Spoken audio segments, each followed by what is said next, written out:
ईशावास्य मिदं सर्वं यत्किंच जगत्यां जगत् तेन त्यक्तेन भुञ्जिताः मा गृधः कस्य स्विद्धुनम्. Today we start with a short introduction to the first Upanishad in the list of Mukhya Upanishad, which is called Ishavasya Upanishad. And both the tradition and the practice tell us that this is the first Upanishad. I think it's also because the first word is Isha, that is God, that the tradition wants to start with Isha Upanishad. Our sessions, episodes, everything always starts with the Isha Stavana and therefore.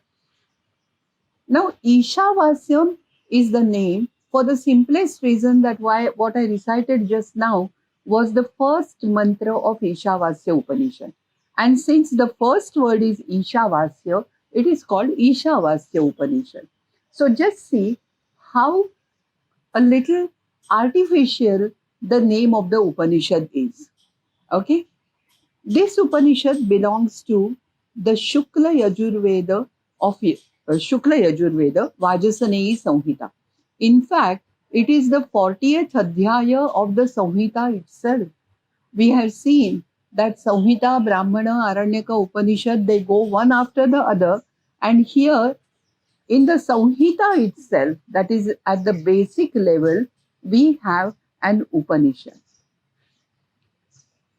Actually, all the rest of the Vajasaneyi Samhita deals with, Yajurveda deals in fact with mantras which are used or employed as they are called in Yajna Yaga.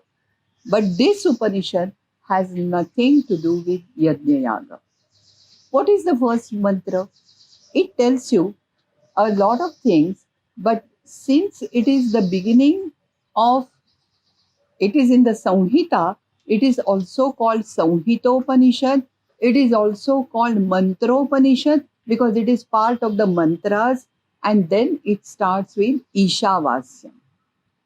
The composer tells us that this entire world, jagat, is the moving world. And by moving, I mean all the living beings. So all these living beings, and actually by corollary, even non-living things, they are created or they are encompassed by Isha. Now, what is Isha? Generally, we know the word Isha as God, God as it is depicted in Puranas, God as it depicted in temples, we worship it. But in Upanishad, this idea is yet to be developed. And Isha here means Brahma. Shankaracharya in his Bhashya clearly says this, Isha eva Brahma, and then says that this entire world is encompassed, Vasyam, Achadaniyam, by Brahma. And then later on it tells you the same mantra that Tena Tyaktena Bhunjithaha. I would like to say a little more about this particular part of the mantra because Tena Tyaktena Bhunjithaha does not mean that then sacrifice and enjoy, because that is the literal meaning.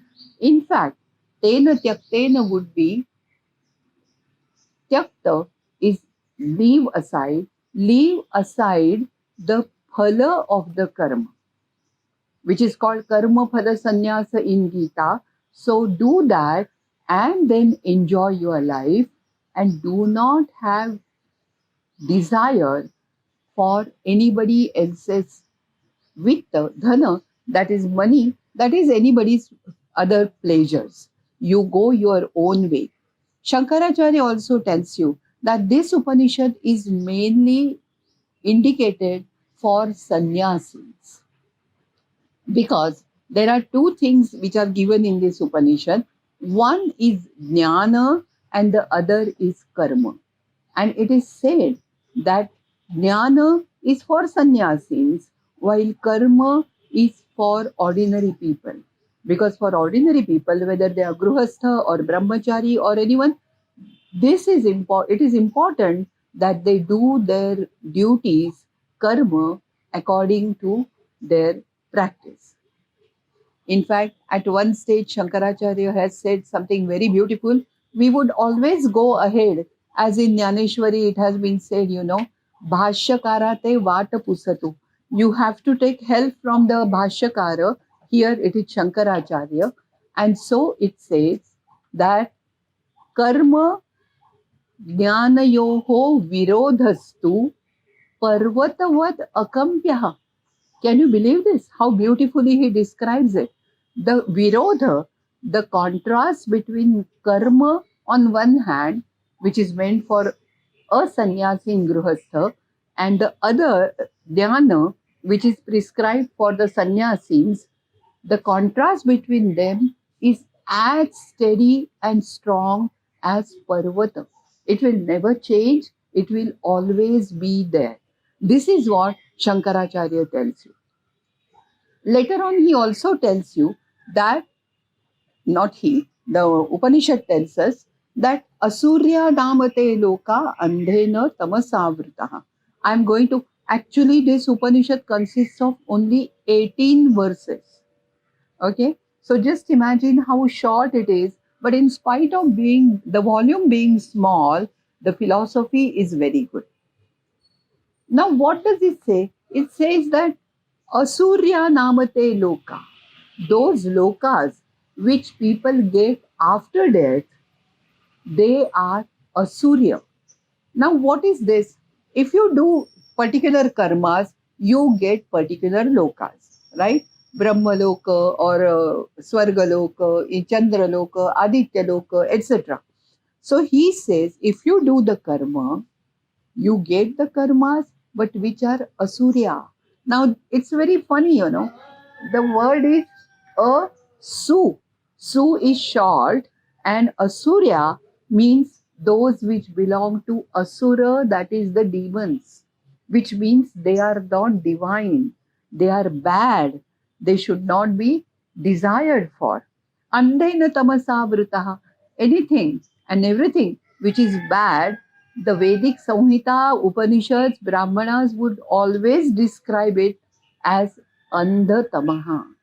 Okay, so that they are andhatama. And how do you get this? The Upanishad tells you one very nice thing. It says, I'm saying it because in English I will have to say it.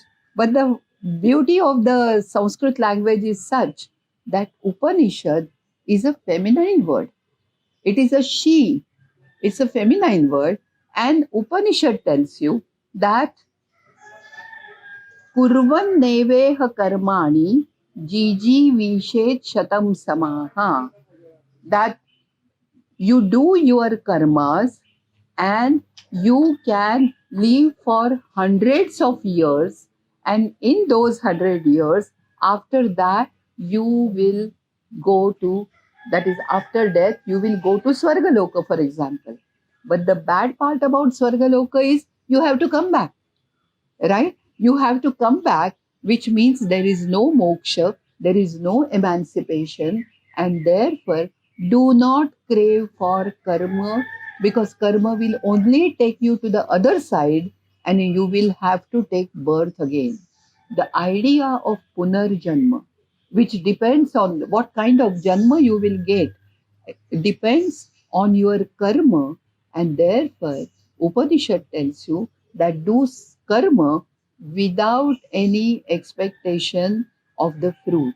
If you do that, then you will go beyond all the lokas, and then you will get ultimate moksha. This is what it says. It also talks about other things. For example, I told you that Isha is a word which is used here in the sense of Brahma, and it says Amrutam Athedam Bhasmantam Shariram. The two things are shown quite separately. Idam Amrutam. Idam Nama Atman. Atman is Amrutam. Okay? Or Brahma is Amruta. It is immortal. It doesn't die at all. It doesn't change. It doesn't. There is a description ahead. But Bhasmantam Shariram. Your body is bhasmantam. Ultimately, it boils down to nothing, but when you offer it to the fire as Antya Ishti, the last rite or the last homa, then it changes to only ashes. And therefore, it will be surprised. You will be surprised, but in many places, this mantra from Ishavasya Upanishad is used in the funeral rites. So just see how the Upanishadic tradition has continued even today, and we are not aware of it. That is my only, not problem, but that is my grief, that we are not aware of our tradition, we are not aware of our heritage, and this particular series is to make you aware of all these things. So it is not only about philosophy, but it's also about our tradition, which we must know.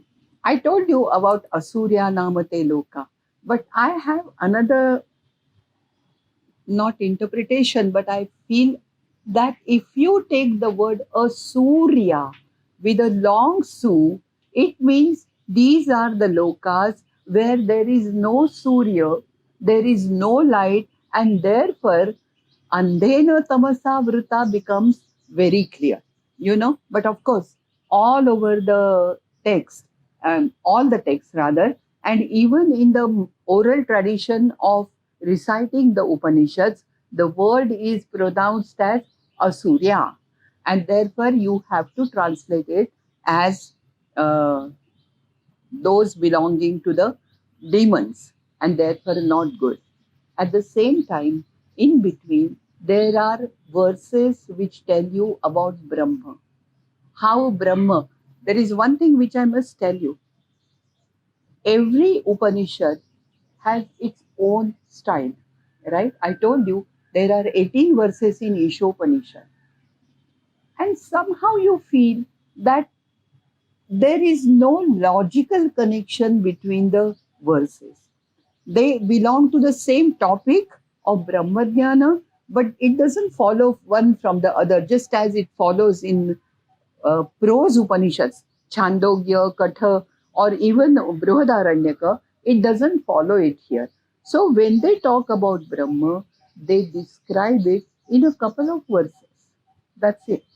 And we have to remember that Upanishads are not what we call systems of philosophy.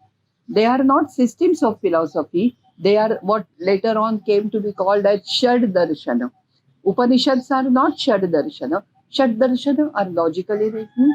They are composed mainly and with a definite purpose of imparting some kind of philosophy to you. And therefore, Ishopanishad, it starts with Ishavasyam and ends with the description of Brahma. Since it's a smaller Upanishad, there is one thing which we must know, and that is Ishavasya talks about Anubhuti. And now this Anubhuti is something which is a fusion of both jnana and karma, and also some kind of bhakti, I would say.